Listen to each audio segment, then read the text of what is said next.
हाँ भाई, हाँ भाई, गुड मॉर्निंग, राम राम।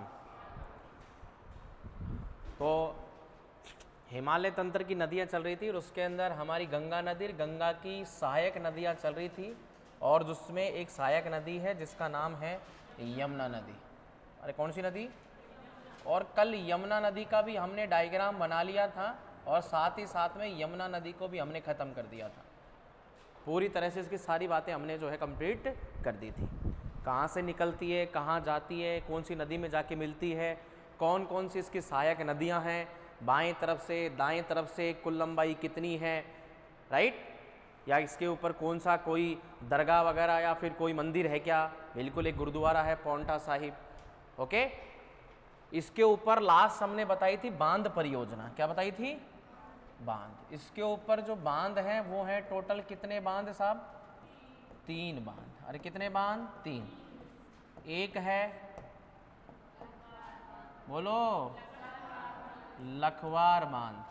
और ये लखवार बांध कहाँ है?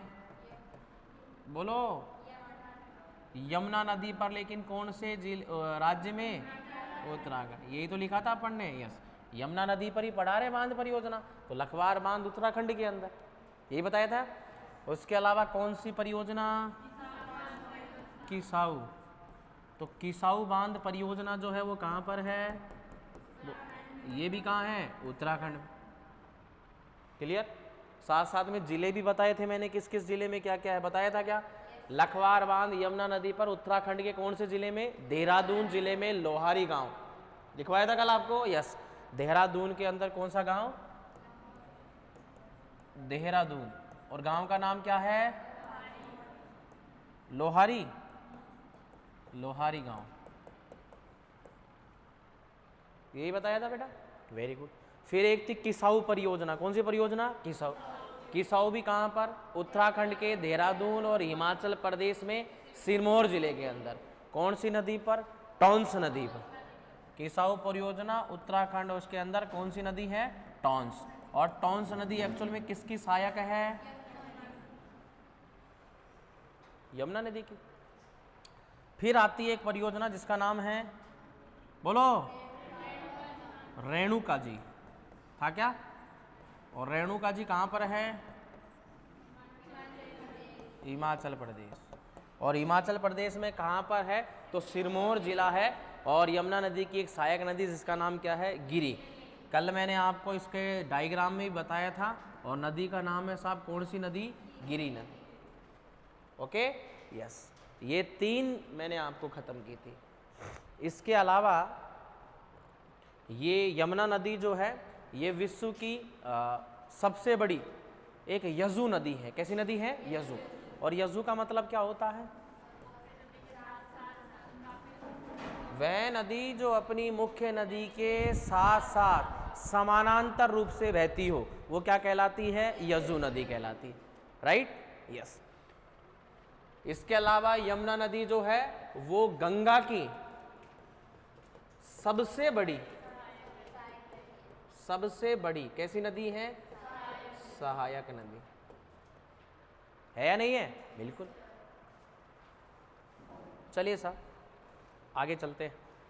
अब अगली जो नदी आती है उसका नाम है साहब, और इसके अलावा मैंने ये भी बता दिया था कि दिल्ली और आगरा के मध्य अधिकांश समय ये जो है क्या रहती है? प्रदूषित रहती है।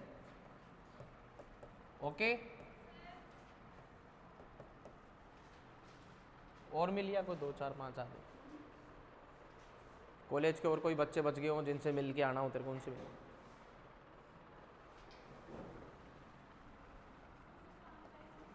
अच्छा अच्छा, ठीक।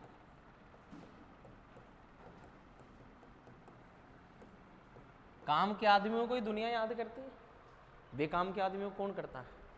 करता है क्या बताओ कोई? यस, अच्छी बात है। चल तेरे को कोई याद तो कर रहे हैं। चलो, तो प्यारे बच्चों, ये नदी जो है वो कैसी है? जैविक रूप से मृत है। जैविक का मतलब इसके अंदर जो है किसी प्रकार के जीव जंतु वनस्पति जो है पनप नहीं पाती। ओके, पूरी तरह से इसके अंदर जो है इस नदी के अंदर बहुत प्रदूषण, झाग की स्थिति देखा आपने वीडियो वगैरह के अंदर, उसमें वो रहती। चलिए अब अगली नदी आती है इसकी एक और यमुना के अंदर जो सहायक, जिसका नाम है कौन सी नदी? चंबल नदी। तो चंबल नदी जो है देखो आप, तो ये यमुना नदी आ रही है और ये मध्य प्रदेश के जानापाव की पहाड़ियों से निकल करके और राजस्थान होती हुई राजस्थान के अंदर जो है ये सीधी भैंसरोडगढ़, ये देखो ये डायग्राम इधर से गलत बना रखा है, मैं बता देता हूँ। ये नदी यहाँ से, एक मिनट,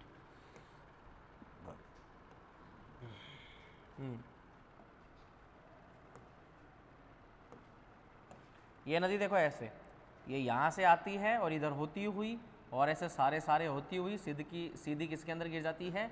यमुना नदी के अंदर। यानी कि यहाँ पर भैंसरोडगढ़ है, ठीक है, उसके बाद में कोटा आता है, सवाई माधोपुर आता है, करौली आता है, धौलपुर आता है, और उसके बाद में सीधी जो है यहाँ पर एक जगह है जिसका नाम है इटावा। क्या नाम है? इटावा।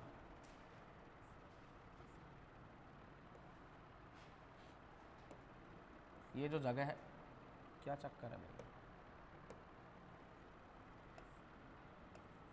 इसका नाम है इटावा। और इटावा कहाँ पड़ता है? उत्तर प्रदेश में। ये पूरा इलाका उत्तर प्रदेश का, इटावा में जाकर के यमुना मिल जाती है। तो चंबल नदी की अगर चर्चा करें तो प्यारे विद्यार्थियों ध्यान दीजिएगा, जो चंबल नदी है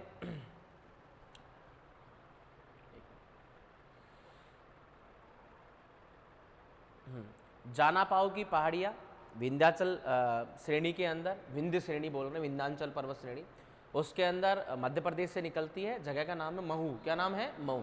महू नामक जाकर के सीधी कहाँ गिर जाती है? इटावा, उत्तर प्रदेश में। एक और आगे का एरिया है जिसका नाम है मुरादगंज। क्या नाम है? मुराद के समीप। कुल लंबाई है 1051। पहले इसकी लंबाई जो है नापी जाती थी 995। कितनी नापी जाती थी? लेकिन देखो अब लगभग 55 किलोमीटर के लगभग ज़्यादा लिख रखी है। ऐसा क्यों? अब तक जो पढ़ते आ रहे थे 995, 998, लेकिन अब ज़्यादा लिख रखी है, ऐसा क्यों? ये ऑथेंटिक नया आंकड़ा है, कोई मुझे बताएगा? देखिए पहले जो नदी की लंबाई नापी जाती थी वो ज़मीनी स्तर पर नापी जाती थी, और आजकल जो नापी जाती है वो नापी जाती है मोस्टली किससे? सैटेलाइट से। किससे नापी जाती है? तो सैटेलाइट सर्वे के अंदर सबसे एग्जैक्ट आता है। सबसे कैसा आता है? एग्जैक्ट। जितना भी जो मेजरमेंट होता है वो सबसे एग्जैक्ट आता है। तो अब जो बिल्कुल परफेक्ट जो मेजरमेंट है वो क्या है? 1051। बिल्कुल सही है, 1051। और अपवा क्षेत्र तो जाहिर सी बात है ये मध्य प्रदेश से निकल रही है, फिर किस में जा रही है? राजस्थान। फिर किस में जा रही है? उत्तर प्रदेश। तो राज्य कितने हो गए साहब इसके अंदर? 3। फिर उसके बाद में अगर इसका नाम पूछ ले कि भाई इस नदी को क्या क्या कहते हैं, तो देखिएगा साहब ये बारहमासी नदी है। कैसी नदी है? बारहमासी, वर्ष भर बहती है इसलिए। और दूसरा इसके ऊपर बांध बने हुए 4। कितने बांध बने हुए हैं? 4। ठीक है 4 बांध बने हुए हैं जिसका पानी सिंचाई के लिए, पेयजल के लिए और साहब बिजली बनाने के लिए। किसको बनाने के लिए? बिजली। तो ये 4 बांध इसके ऊपर बने हुए हैं जो कि बहुत महत्वपूर्ण है। और किसी नदी के द्वारा इतनी सारी चीज़ें हो रही हैं, तो देवताओं के पास में एक गाय थी जिसका नाम था साहब कामधेनु गाय। कौन सी गाय थी? तो उसी के नजर जो बहुत ज़्यादा जो है, जिससे बहुत सारे काम जो है निकल सके किसी चीज़ से, उसको कामधेनु का दर्जा दिया जाता है। किसका दर्जा दिया जाता है? कामधेनु। ओके साहब। जैसे किसी घर के अंदर एक अच्छे घर से कोई बहू आती है, लड़की आती है, तो देखना वो हर तरह से इंटेलिजेंट होती है, अपना काम पूरा परफेक्ट करती है, समय पर उठती है। नहीं समझा मेरी बात? प्लस बिजली का बिल भरना, सिलेंडर वाला आया तो उसका हिसाब करना, मतलब और भी दिमाग उसका पूरा। सामाजिक रूप से घर में कोई बीमार हो गया तो उसको हॉस्पिटल दिखाना, इस प्रकार के। जैसे बोलते नहीं कि भाई वो सारे काम कर लेना, तो बोलते साहब हमारी बहू के तो साहब 10 हाथ है। इसका मतलब ऐसे थोड़ा ना उसके 10 हाथ है। ये रावण के जैसे 10 सिर, तो 10 सिर थोड़ा ना तो उसके जो आजकल रावण के दिखाते हैं। रावण के आपने देखा हो, रावण का पुतला जब जलाते हैं तो उसके 10 सिर और लगा देते हैं। अरे साहब उसके सिर तो एक ही था, लेकिन उसके सोचने की बुद्धि कितने लोगों के बराबर थी? 10 लोगों के बराबर थी। 10 लोगों के जितना विद्वान था वो, 10 गुना ज्यादा बुद्धि तेज थी उसकी, इसलिए 10 सिरों वाला उसको बोलते थे। समझा मेरी बात? यस। और हमारे तो एक है, कईयों को तो एक भी काम नहीं करता है। इसके अलावा चरमवर्ती नदी इसको बोलते हैं। इसकी कुछ सहायक नदी है चंबल नदी की। इसमें बनास नदी गिरती है, छिप्रा, मेज, बामनी, सीप, काली सिंध, पार्वती, छोटी काली सिंध, कूनो, ब्राह्मणी, परवन, आलनिया, गुंजाली और काली सिंध। राजस्थान पर जब हम पढ़ेंगे, राजस्थान लेवल पर ध्यान रखिएगा, राजस्थान में जब हम पढ़ेंगे तो इस नदी को बहुत अच्छा, इसका बड़ा डायग्राम और बहुत बेहतरीन तरीके से हम पढ़ेंगे। यहाँ पर काली सिंध 2 बार आ गया साहब, आपको सिर्फ एक बार ही लिखना है। ओके। तो चंबल नदी की सहायक नदियाँ जो चंबल नदी में मिलती है। ठीक है ना। कई लोग सोच रहे हैं कि साहब फिर वो कहाँ पर गई, क्या बोलते हैं, केन, बेतवा। अरे साहब वो तो किस में मिल रही है, यमुना में मिल रही है। अरे किस में मिल रही है, यमुना में। मैं यमुना की सहायक नदियों के अंदर चंबल और चंबल की सहायक नदियों की चर्चा कर रहा हूँ। बोले बात समझ गए क्या। कुछ नदियाँ राजस्थान से निकल करके और चंबल नदी में गिरती है, कुछ मध्य प्रदेश से निकल करके किसमें गिरती है, चंबल नदी के अंदर। बोले बात समझ गए क्या।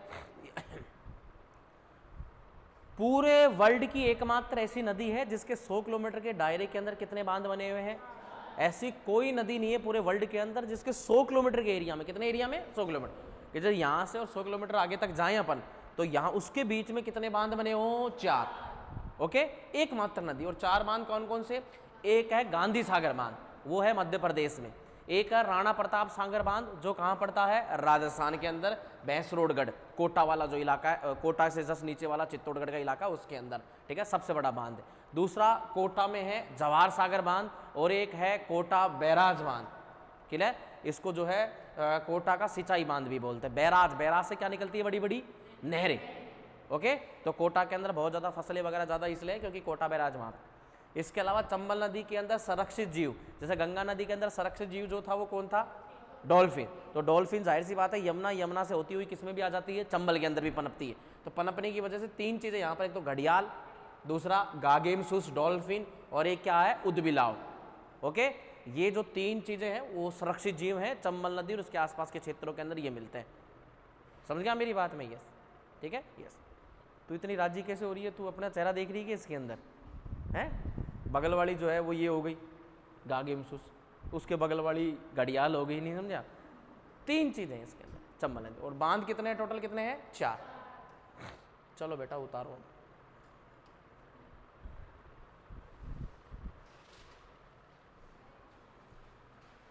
सेम एज इट इज उतारना। हाँ, पूछना था कुछ, कुछ।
क्यों, लड़की है तो क्या कठोर नाम लड़की का नहीं हो सकता, क्या बात कर रहे हो आप।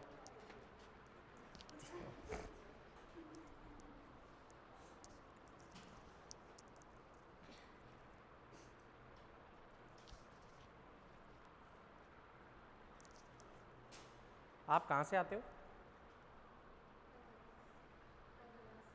राजावास से। हाँ घर से, हाँ मैं समझ रहा हूँ, मुझे पता है। और आप, तो वहाँ पेट नहीं भरता कि दोनों का साथ में रहने के बावजूद भी आपस में मतलब थोड़ा दूर रहते हैं।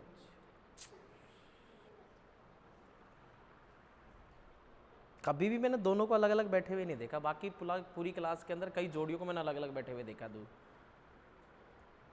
आप दोनों को नहीं देखा। राम जी महाराज तुम्हारी जोड़ी बनाए रखे।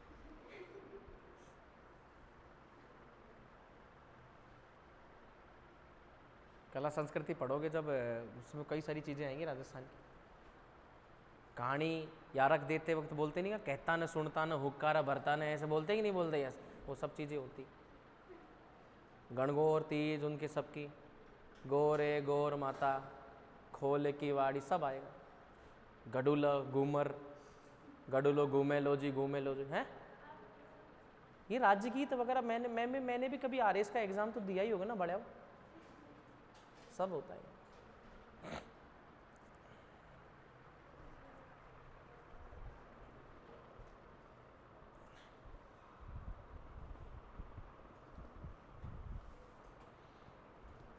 उतार लिया क्या भाई? काली सिंध इसमें 2 बार है, एक ही लिखना। हाँ, कई कह रहे हैं 3 है, एक काली सिंध और एक छोटी काली सिंध, अलग अलग है, ठीक है ना। यहाँ काली सिंध यहाँ भी लिख दिया तो मैंने नीचे भी लिख दिया, तो वो एक ही है ना, ये एक काट देना।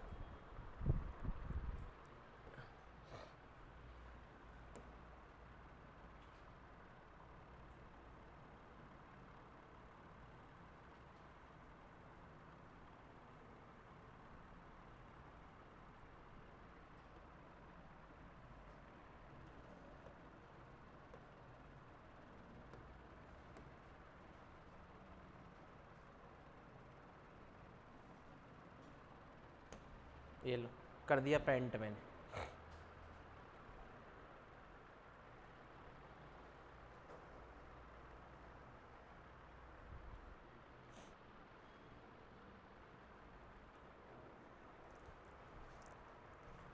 कल तुमने एक सोने वाली को, नींद वाली को ऐसा नींद के लिए बोला कि वो मेरे को लग रहा है कि वो आज 2-3 दिन अच्छे से सोएगी। बोलना मत उसको, ये सर ऐसे कह रहे थे, माथा फोड़ी कर लिया और हमारे साथ। उतार लिया क्या भाई? चलो,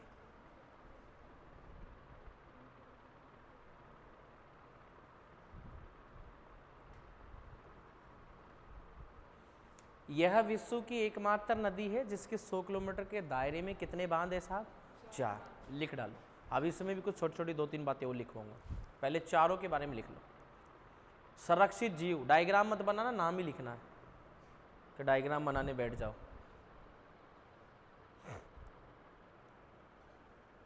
घड़ियाल, अच्छा घड़ियाल और मगरमच्छ में क्या अंतर है? महासागर में, साफ पानी में? ना ना ना, क्यों? मगरमच्छ ज़्यादा बड़ा होता है और घड़ियाल जो होता है उसका मुंह जो है थोड़ा बड़ा, ऐसे पतला होता है।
तो एक दिन ज्योग्राफी का टूर बना ले क्या?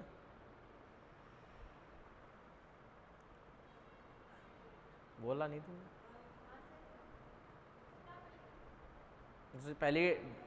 पहले तुम हाँ तो बोलो, उसके बाद में डिसाइड करेंगे।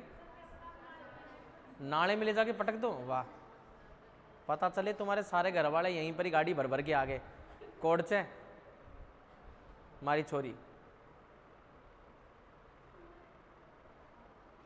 देखो ज्योग्राफी में ऐसा होता है कि जो ये बांध वगैरह होते हैं मोस्टली, इनको ज़्यादा, इनका प्रक्रिया कैसी होती है वो देखने का सिस्टम होता है। पता चले कि पूरी क्लास के अंदर सिर्फ 4 ही लोग जा रहे हैं, नहीं समझे, और मैं बात कर लूँ, मैं गाड़ियाँ कर लूँ, बड़ी करवा दूँ उनको, मैं बोलूँ भाई साहब हम ज्योग्राफी टूर पर जा रहे हैं।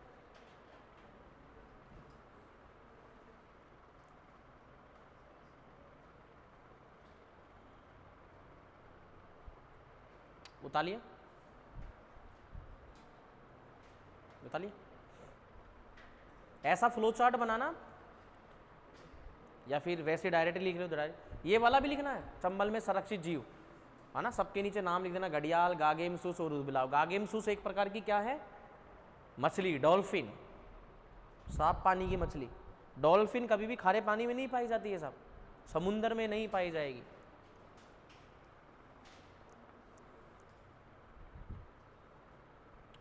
उसकी जो मछली होती है वो अलग होती है डॉल्फिन। शार्क होती है वो, शार्क कौन सी होती है, शार्क। और शार्क जो होती है वो मांसाहारी होती है।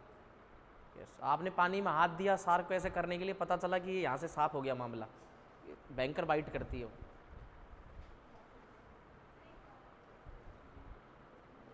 क्या करूं?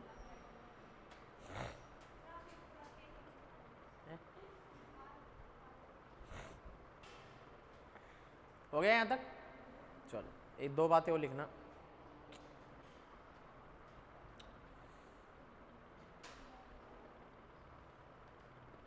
ध्यान देना इधर प्यारे बच्चों, ध्यान देना।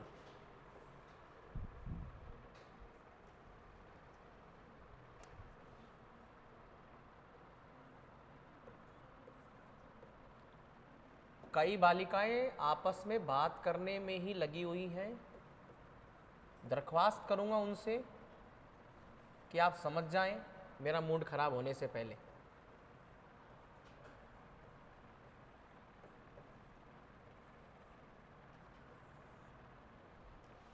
एक शब्द है अवनालिका अपर्दन। क्या है? ठीक है, ये एक प्रकार का अपर्दन, इसका मतलब होता है मिट्टी का कटाव। किसका कटाव? और आपको पता है कि हमेशा कोई मिट्टी का कटाव हो रहा है तो वो जल की वजह से, किसकी वजह से हो रहा है? जल की वजह से, राइट। जब कभी भी कोई नदी और नदी का जल जो है आसपास के क्षेत्रों में और आगे तक अगर बढ़ जाए ऐसे, तो जाहिर सी बात है इस एरिया के अंदर ये मिट्टी का क्या करती है? कटाव। ये जो आपको अलग कलर से मैंने बनाया है, ये यहां पर ये अपर्दन हो रहा है। क्या हो रहा है? अपर्दन।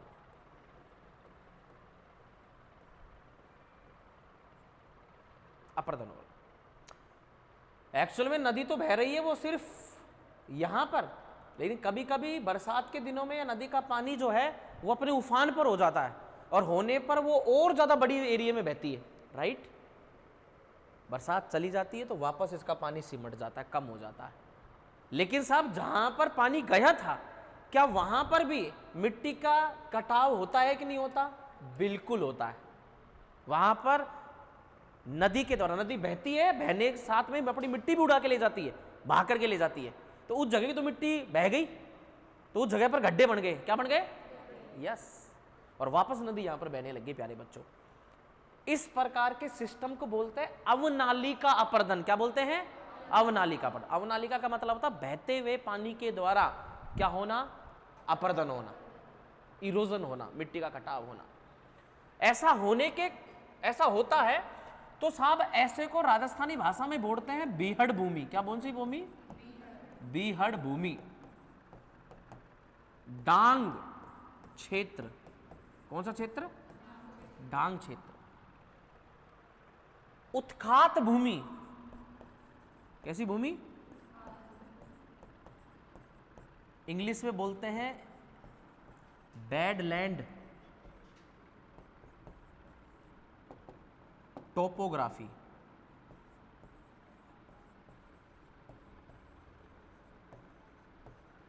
बैडलैंड टोपोग्राफी ऐसा होता है, बड़े बड़े गड्ढे होते हैं इसके अंदर। इन गड्ढों के अंदर जो है पहले के समय डाकू रहा करते चंबल के। किसके डाकू? आपने फिल्म देखी होगी शोले। अरे देखी है क्या? नहीं देखी आपने? और उसके अंदर एक टीले के ऊपर, एक पहाड़ी के ऊपर गब्बर बैठा होता है और गब्बर कर रहा होता है कितने आदमी थे, अरे करता है कि नहीं करता? और वो गड्ढे के अंदर लोग खड़े होते हैं, साहब दो दो, और तुम कितने थे? 4। सर मैंने आपका नमक खाया, मुझे गोली मत खाना, गोली मत मारना। ओ सॉरी, मैंने आपका नमक खाया है, मुझे मत मारना। नमक खाया है, ले अब तू गोली खा, क्यों उसके गोली मार देता, वो मर गया। तो वो जो एरिया, वो मतलब गुंडों वाला जो सीन वो दिखा, वो सब का सब किसके अंदर, वो इस बीहड़ भूमि के अंदर। और ये बीहड़ भूमि 2 जगह पर मिलती है प्यारे बच्चों। कितनी जगह पर मिलती है? 2। एक तो साहब मध्य प्रदेश और दूसरी एक राजस्थान। अब कई लोग मेरी हंसी को देख करके सोचते हैं कि ये पक्का रामलीला में भी काम करता होगा, नहीं समझा मेरी बात? ये कुछ भी समझ सकते हैं आप लोग। तो मध्य प्रदेश और राजस्थान की बात करें तो राजस्थान के अंदर ये भरतपुर, कहां पर? करौली और साहब धौलपुर, वहां पर सबसे ज्यादा होता है। बीहड़ भूमि, डांग क्षेत्र, उत्काद भूमि, सब एक ही नाम है। और ये कौन बना रही है? तो ये नदी की तरह कटा हो रहा है। और ये नदी का कटा हुआ अमनाली का अपर्दन सबसे ज्यादा कौन सी नदी कर रही है? तो चंबल नदी। चंबल नदी राजस्थान में सर्वाधिक अवनाली का अपर्दन, उत्काद भूमि, बीहड़ डांग प्रदेश का निर्माण करती है। चंबल नदी अपनी उत्काद भूमि वाली भूआकृति के लिए प्रसिद्ध है, जिसे चंबल गढ़ रेविना कहा जाता है, रिवाइन कहा जाता है। यह कोटा बूंदी की सीमा बनाते हुए सवाई माधोपुर धौलपुर में बहती हुई इटावा के पास उत्तर प्रदेश में मुरादगंज के समीप यमुना में मिल जाती है। चंबल की सबसे बड़ी सहायक नदी कौन सी है? काली सिंध चंबल की दाईं ओर से मिलने वाली सबसे लंबी सहायक नदी। ओके, कहने का मतलब यह है कि चंबल नदी के अंदर साहब अगर सबसे लंबी नदी बोले, ना दायां बोले ना बायां बोले, तब आंसर होगा साहब बनास। लेकिन बनास साहब वैसे अगर बात करें तो लेफ्ट साइड से गुजरे। कहां से? अगर वो ये भी पूछे कि बाएं तरफ से सबसे बड़ी, तब भी कौन सी होगी? और ना दायां बोले ना बायां बने, तब भी सबसे बड़ी कौन सी होगी? और साहब दाएं तरफ से सबसे बड़ी कौन सी है? काली सिंध। अरे कौन सी है? झालावाड़ वगैरह के अंदर साहब वहां पर दुर्ग वगैरह है, ठीक है ना? यस, तो वो सब इसी नदी के किनारे हैं, काफी बड़ी। काली सिंध चंबल की दाईं ओर से मिलने वाली सबसे लंबी सहायक नदी है। चंबल नदी पर भैंसरोडगढ़ में चूलिया जलप्रपात 18 मीटर जलप्रपात, यानी कि ये नदी ऊपर की तरफ बहती है और फिर पानी नीचे की तरफ गिरता है, फिर सरफेस पर बहती है। समझ गया मेरी बात? किसी ऊंची भूमि से पानी नीचे की तरफ गिरना। मान लीजिए इस बोर्ड के यहाँ ऊपर तक पूरी भूमि ऐसी थी, बिल्कुल समतल थी, वहां नदी बह रही है। अब पता चला कि एक ऐसा गहरा गड्ढा आ गया, यहाँ पे पानी गिर रहा है और फिर नदी बह रही। तो ये पानी का यहाँ ऊपर से नीचे की तरफ गिरना, एक प्रकार से बड़ा झरना बनना, उसको ज्योग्राफी की भाषा में क्या बोलते हैं? जल का प्रपात। प्रपात मतलब नीचे की तरफ गिरना। मेरी बात समझ गए? यस, जल हमेशा नीचे की ओर गिरता, ऊपर की तरफ नहीं गिरता। 18 मीटर। तो राजस्थान का सबसे ऊंचा जलप्रपात कौन सा है? चूलिया जलप्रपात, ठीक है ना? भैंसरोडगढ़ चित्तौड़गढ़ के अंदर। अब बार बार भैंसरोडगढ़ का नाम आ रहा है, मैं आपको समझा देता हूं, ध्यान दीजिएगा साहब।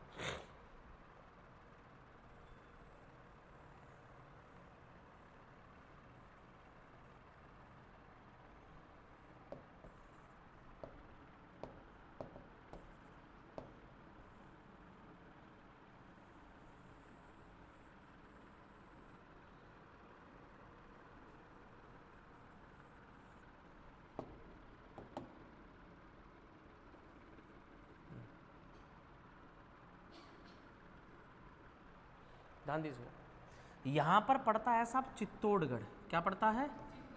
चित्तौड़गढ़, ठीक है ना? गढ़ तो गढ़, बाकी सब गढ़ैया। चित्तौड़गढ़ दुर्ग, क्लियर? सबसे मजबूत दुर्ग। और यहां पर पड़ता है ये अलग से, इसका टूटा हुआ टुकड़ा, इसका नाम है साहब भैंसरोडगढ़। क्या नाम है? भैंसरोडगढ़। पहले नए जिले बनने से पहले ये है साहब अजमेर। क्या है? और एक अजमेर का टूटा हुआ टुकड़ा इधर की तरफ था, टोडगढ़ वगैरह जो बाद में बना था, क्लियर? तो राजस्थान में 2 खंडित जिले। कितने जिले? खंडित। कई बार जब मूर्ति टूट जाती है तो हम वो क्या बोलते हैं? टूट नहीं गई, क्या होगी? खंडित होगी। खंडित मतलब टूटे हुए। तो पहले आंसर होता था 2 खंडित जिले, तो आंसर हो जाता था साहब एक तो अजमेर और दूसरा चित्तौड़गढ़। एक तो हो गया साहब अजमेर, दूसरा कौन सा? चित्तौड़गढ़, क्लियर? तो अजमेर के तो ये दोनों पार्ट और चित्तौड़गढ़ के ये दोनों पार्ट। तो भैंसरोडगढ़ यहां पड़ता है, और फिर इसके बीच में जो एरिया पड़ता है ये पड़ता है भीलवाड़ा। कौन सा पड़ता है? ठीक है, यहाँ प्रतापगढ़ पड़ता है, ये बांसवाड़ा पड़ता है, ये डूंगरपुर पड़ता है, फिर सलूम्बर आ गया, फिर उदयपुर, अब नए जिले बन गए, ठीक है ना? फिर राजसमंद आ गया, ऐसे। प्यारे विद्यार्थियों भैंसरोडगढ़, यहां पर ये पड़ता है साहब झालावाड़, ये पड़ता है साहब बारा, ओके यस। ये पड़ता है साहब कोटा, कौन सा पड़ता है? कोटा। और यहां पर पड़ता है साहब सवाई माधोपुर, यहां पर पड़ता है करौली, और यहां पर पड़ता है साहब धौलपुर। और ये नदी साहब यहां से गुजरती है इधर होती हुई, ऐसे सीमा बनाते हैं सवाई माधोपुर करौली। थोड़ा सा ये जो एरिया है ये बूंदी के अंदर भी पड़ता है साहब, कोटा बूंदी, ऊपर की तरफ क्या पड़ता है? बूंदी। तो ये बूंदी जो है यहाँ पर पड़ता है, ये बूंदी, ठीक है यस। तो ऐसे करो, ये जो एरिया है इसका नाम है भैंसरोडगढ़, टूटावा। तो भैंसरोडगढ़ से प्रवेश करती है ये नदी, कौन सी नदी? चंबल नदी। तो यही कहना, तो यहां पर ये नदी जो है यहां पर जलप्रपात बनाती है, चूलिया जलप्रपात। इस नदी के ऊपर, किस नदी के ऊपर? चंबल नदी के ऊपर। यहां पर एक बांध है मध्य प्रदेश में जिसका नाम है गांधी सागर। क्या नाम है? इसका नाम है राणा प्रताप सागर। क्या नाम है? राणा प्रताप। यहां पर पड़ता है साहब जवार सागर, यहां पर पड़ता है साहब कोटा बैराज। क्या पड़ता है? कोटा में कितने? 2, एक भैंसरोडगढ़ में और एक कहां पड़ता है साहब? मध्य प्रदेश में। तो 1 2 3 4 कितने बांध लिखे अपन ने? 4। लिखे या नहीं लिखे? यस, ठीक है। तो यहां पर पड़ता है चूलिया जलप्रपात। तो मैंने क्या कहा कि भाई साहब चूलिया जलप्रपात जो है राजस्थान का सबसे ऊंचा जलप्रपात है। ये यमुना नदी की सबसे बड़ी सहायक नदी है, कौन सी नदी? चंबल नदी। और गंगा की सबसे बड़ी उपसहायक, बात समझ गए क्या? मुख्य नदी गंगा नदी, गंगा की सबसे बड़ी सहायक यमुना, और यमुना की सबसे बड़ी सहायक चंबल। तो चंबल गंगा की क्या हो गई? राइट, छाप डालो एक एक पॉइंट।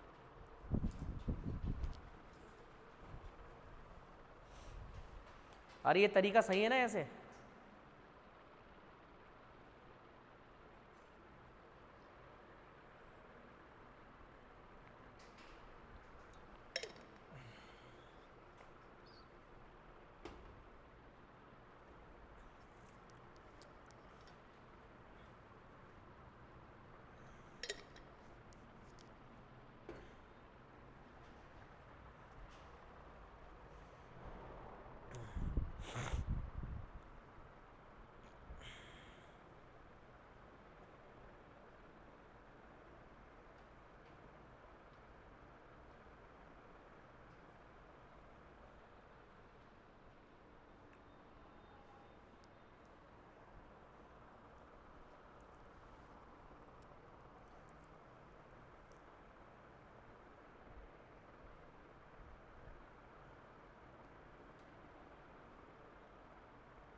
हो गया।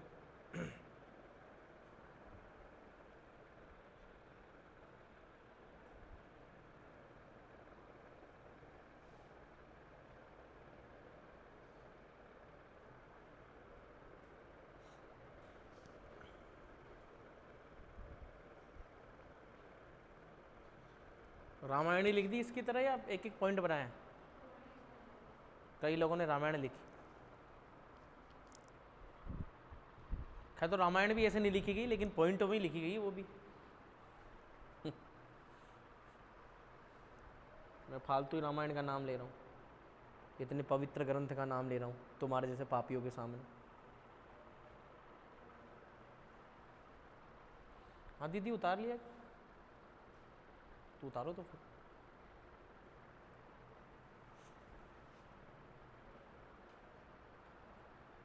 जो उतार लेते हैं वो इधर उधर शक्ल ना देखे, वो याद करने की कोशिश करे चीज़ों को।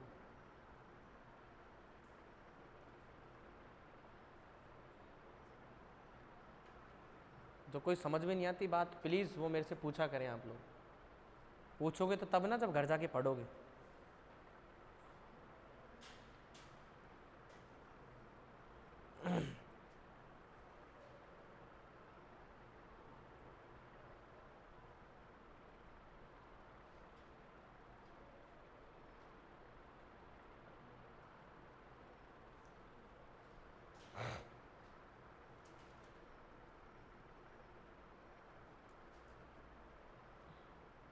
चले ओके,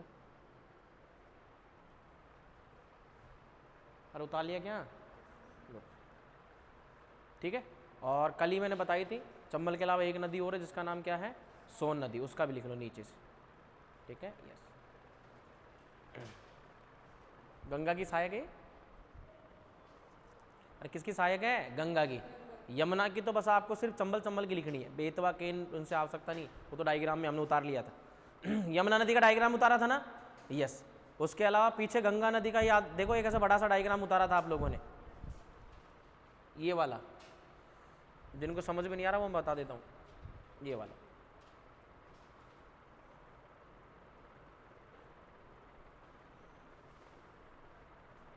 ये डायग्राम उतारा होगा आप लोगों ने, ये वाला उतारा था क्या? यस। तो देखो ये तो यमुना नदी है। कौन सी नदी है? यमुना। और ये यमुना नदी के अंदर देखो, मैं पूरा ही बता देता हूँ क्लियरली। ये देखो, ये तो है साहब यमुना नदी, ठीक है। और यमुना नदी के अंदर कौन सी नदी पढ़ी हमने? चंबल। इसके अलावा एक नदी पढ़ रहे हैं हम, कौन सी नदी? सोन नदी। अरे कौन सी नदी? सोन, ये रही। तो ये तो ये रही सोन नदी। दूसरी किस में मिल रही है? गंगा में। तो यमुना के बाद में दूसरी सबसे बड़ी सहायक, ठीक है। तो इनके बारे में लिख लेते हैं। लिखिएगा साहब सोन नदी। उद्गम,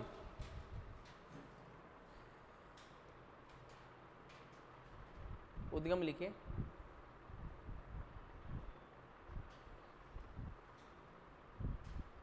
उद्गम होता है साहब अमरकंटक की पहाड़ियां। किसकी पहाड़ियां? अमरकंटक। और अमरकंटक कहाँ पड़ता है? मध्य प्रदेश में। अमरकंटक चोटी, मैकाल श्रेणी, सतपुड़ा पर्वतमाला, पूरा लिखो। मध्य प्रदेश में अमरकंटक चोटी पढ़ाया था सतपुड़ा के अंदर। अमरकंटक चोटी याद होगा आपको। गुडविल पीक, सद्भावना चोटी मैंने लिखाई थी, वो किसकी लगाई थी? विंध्याचल। पंचमढ़ी सबसे ऊंची चोटी लिखवाई थी क्या? सतपुड़ा में सबसे ऊंची चोटी पंचमढ़ी। डायग्राम भी बनाया था सबका।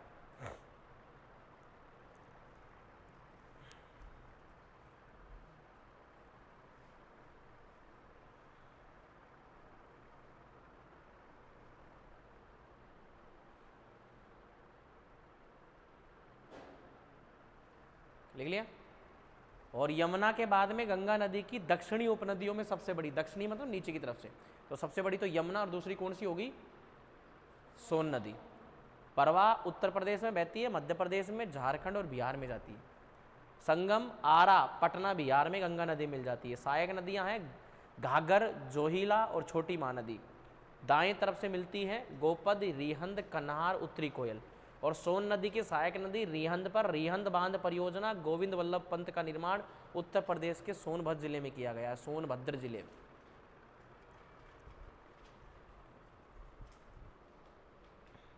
Same as it is point बना बना के कर लो।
गंगा नदी की जो है ये बाईं तरफ से मिलने वाली, किस तरफ से मिलने वाली? ओके, सॉरी बाएं से कहाँ से मिलेगी? दाएं तरफ से। फिर आती बाईं तरफ की नदियाँ, और याद करिएगा जो डायग्राम बनाया था अपन ने, रामगंगा लिखा था सबसे पहले, लिखा था नहीं लिखा था? तो गंगा नदी वाला वो डायग्राम निकालो जिसके अंदर हमने, जब गंगा नदी हमने बनाई थी तो उसके अंदर सबसे पहले एक नदी मिलाई थी जिसका नाम था रामगंगा, फिर थी कौन सी? गोमती। तो रामगंगा, फिर थी कौन सी? गोमती, और गोमती के बाद में थी साहब यहाँ पर घाघरा, ठीक है, यस, और घाघरा के बाद में थी गंडक, गंडक के बाद में बूढ़ी गंडक, और फिर थी कोसी, और कोसी के बाद में सबसे अंतिम थी महानंदा। बस इनको छोटा छोटा और पढ़ लेते हैं अपन, जिसके अंदर से मेन नदियाँ पढ़ेंगे हम लोग, ठीक है, यस। तो रामगंगा, गोमती, घाघरा, गंडक, कोसी और महानंदा, ठीक है। लिखेगा हेडिंग के अंदर रामगंगा, हेडिंग में लिखना रामगंगा नदी। उद्गम गढ़वाल पहाड़ियाँ, गैरसैंण उत्तराखंड।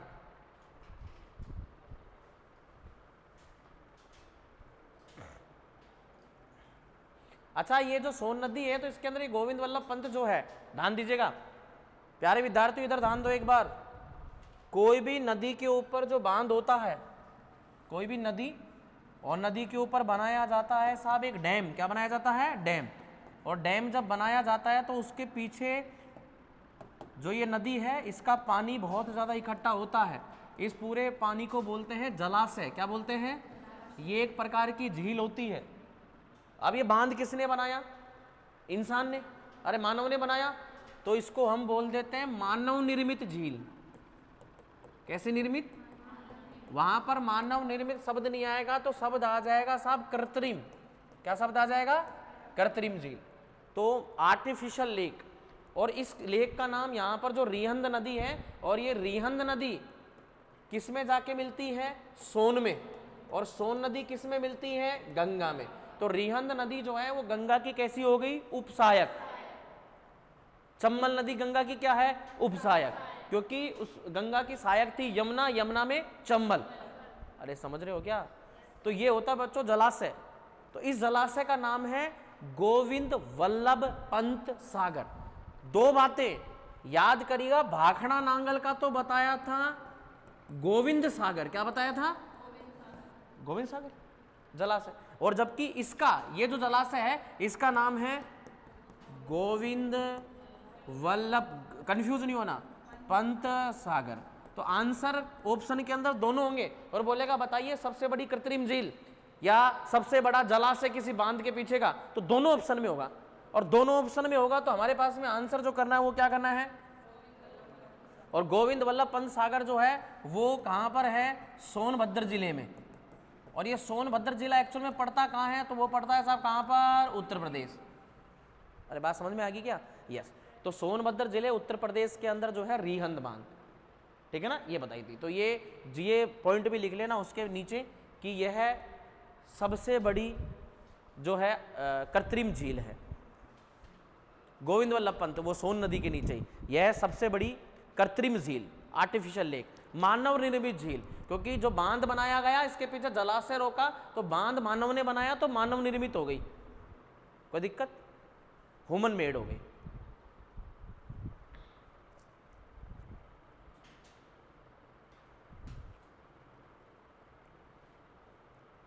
ठीक है साहब, हेडिंग डालो रामगंगा नदी।